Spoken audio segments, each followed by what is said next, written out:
Our grandmothers always told us not to forget where we come from.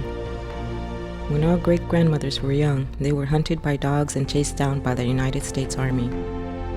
When their parents and children were killed, they were not given the opportunity to provide proper burial ceremonies.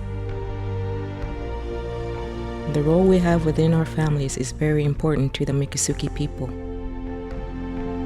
Our responsibilities to our sons and daughters, grandchildren, nieces, and nephews cannot be ignored. We must also be ready to learn every day. We have to remain humble and never claim to already know everything. We have lived in the Everglades all of our lives. When our young men bring garfish or deer back to the camp, we need to do our part and help clean and butcher the meat so that our family can eat. As we spend time together cooking under the chiki, we share stories of our grandmothers and teach our young women what they taught us. We also teach traditional art to our young girls so they can help continue the culture.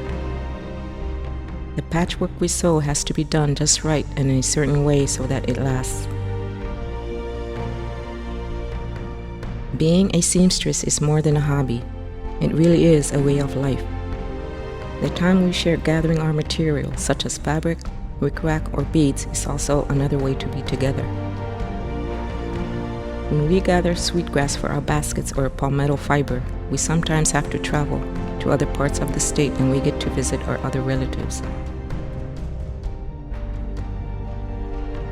Throughout all of the struggle, our grandmothers continued to teach and keep our traditions and culture alive, so that even if only a handful of us remained, that we would still know who we are and how to live as Native people.